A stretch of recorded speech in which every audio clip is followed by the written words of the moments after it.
everybody, I'm Pia from Stitches and Scraps, and you have found the first episode of my Learn to Crochet series. Today I want to talk to you just about getting started, selecting the yarn and the hook that you need to start learning to crochet. That's all you're going to need is a yarn and a hook, and both of these yarns are yarns that I got for free from Lion Brand for other projects, but today I just want to show you what to look for on the labels.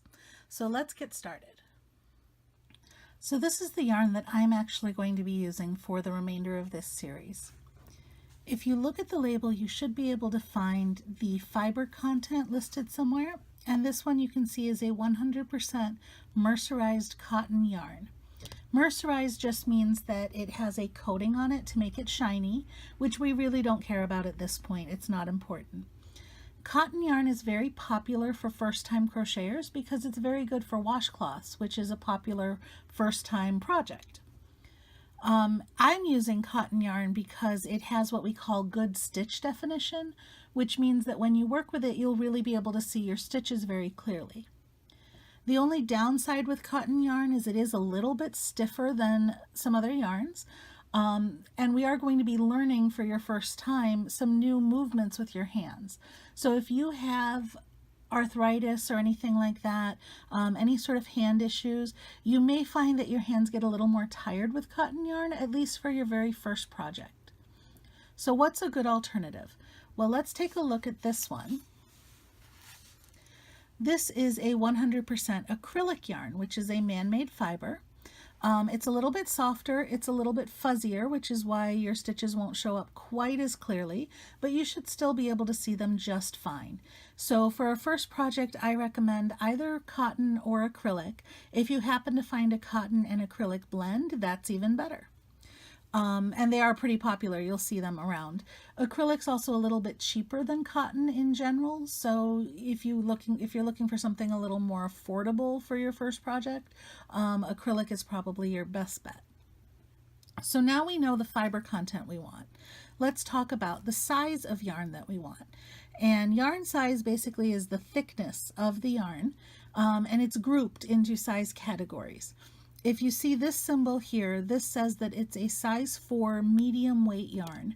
You will sometimes see that referred to as worsted weight and sometimes Aran weight. Worsted and Aran are actually two slightly different weights, but they're both considered medium.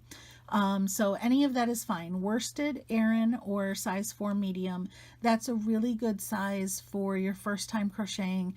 It'll be easy enough to work with, easy enough to see your stitches, not too big, not too small, really good size to start with.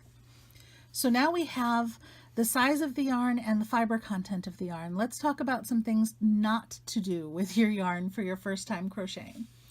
Try to stay away from a yarn that looks like this. This is a variegated yarn. As you can see, it changes colors. And that makes it kind of hard to see what you're doing, because this is what it looks like when it's worked up. This is just a little swatch I was starting, and you can see that the stitches are kind of really hard to see because the colors keep changing. So it's hard to tell where you're at. I would also stay away from really dark yarns because, as you can see, the darker stitches don't show up that well either.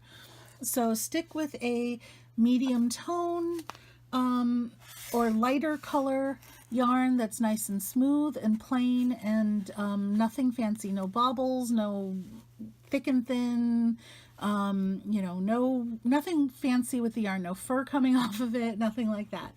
Just a nice smooth plain yarn. So that's the yarn that you want to use, a nice smooth plain acrylic or cotton yarn. The next thing you're going to need is a hook, and this is a crochet hook. There are a couple different types of crochet hooks. This one that we're looking at here, this is an ergonomic hook. You can see that it's got a rubberized handle on it that makes it easier to grip and hold. This one that we have here, this is just your plain normal aluminum hook. I think it's aluminum, but metal hook. This is what most of us start with, but again, if you have any hand issues or anything like that, these are an absolute lifesaver because they are easier to grip and your hands will get less tired. They're also a little bit more expensive, so again, if cost is an issue, this is your basic starter hook.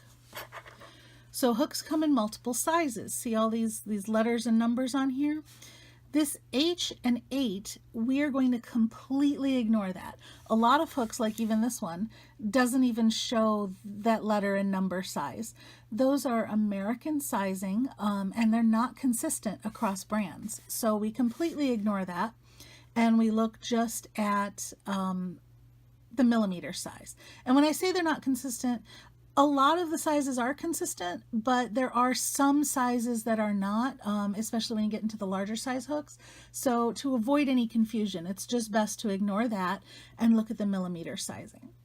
So this hook, for example, is a 5 millimeter hook, and they go in 0.5 millimeter increments. This one you can see is a 4.5 millimeter hook. So how do you know what size hook to use? Well, let's go back to our trusty yarn label, and you will usually see a symbol like this.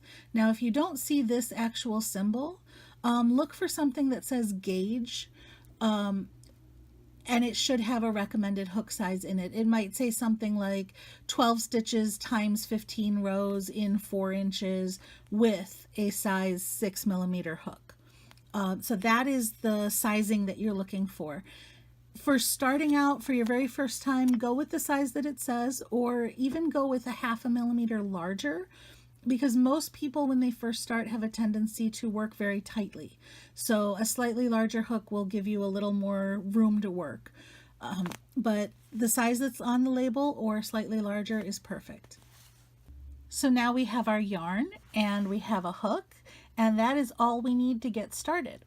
So thanks for joining me, and I hope you'll join me next time when we talk about how to start your first project with a foundation chain.